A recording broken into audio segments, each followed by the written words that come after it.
శ్రేయస్ మంచి ట్యూన్ వినిపించబోయా. ఇది వినండి సార్, బాగుంటుంది, అదిరిపోద్ది. నన్ను నానే నైనా.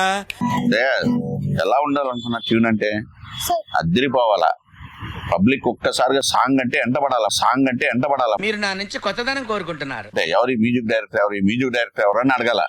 అలాంటి ట్యూన్ కావాలి నాకు. పైలమే అవ్వా మూటా పైలమే అవ్వా మాటా పైలమే అవ్వా జపా పైలమే అవ్వా. సార్ ఈ మ్యూజిక్ డైరెక్టర్ ఏంటి ఎక్కడ పడితే అక్కడ వాయించేస్తున్నాడు? ఆయనకి ఒక సినిమా ఇచ్చానమ్మా. అదన్నీ కాదు సార్, నేను రెడీ సార్. దేనికమ్మా?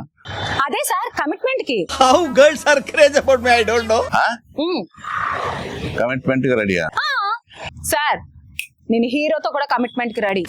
ఈ రోజు హీరోనా నేనా తేల్చేసుకుంటా. ఏమిటండి మీరు మాట్లాడేది? నేను ఎవరితో అయినా రెడీ. చూసారా సార్ డబుల్ యాక్షన్? భలే ఛాన్స్ దొరికింది. నిజమా? ఈ మాత్రం ఇస్తే చాలు, చెలరేగిపోతారు. రెడీ అంటే దేంట్లో రెడీ అని? సార్ మీరే కదా అన్నారు యాక్టింగ్ లో. సార్ యాక్టింగ్ లో ఎవరు వచ్చినా కుమ్మి పడేద్దాం అంతే. అట్లా అనకూడదమ్మా. కమిట్మెంట్ అంటే ఏందనుకుంటున్నావు నువ్వు?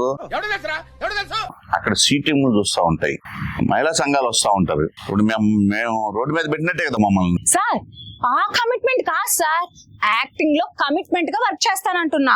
అది చెప్పాలి మరి. కమిట్మెంట్ అంటే ఏమనుకుంటారు అనుకున్నావు? మా ఊళ్ళో అలాగే చెప్తారండి.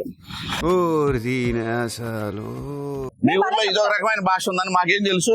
అనవసరం ఏదేదో ఊహించుకున్నామే. ఆవిడ కరెక్ట్ గానే చెప్పిందిరా. చాలా సేపు సస్పెన్స్ తర్వాత నాకు కూడా అర్థమైంది. ఇవి ఆత్మకథ అనే మూవీలో నేను డైరెక్టర్ గా ఒక సినిమా చేస్తున్నామండి. కొంచెం మాట అటు ఇటు ఉంటది, అర్థం చేసుకునే దానికి తేడా పడుతున్నాము.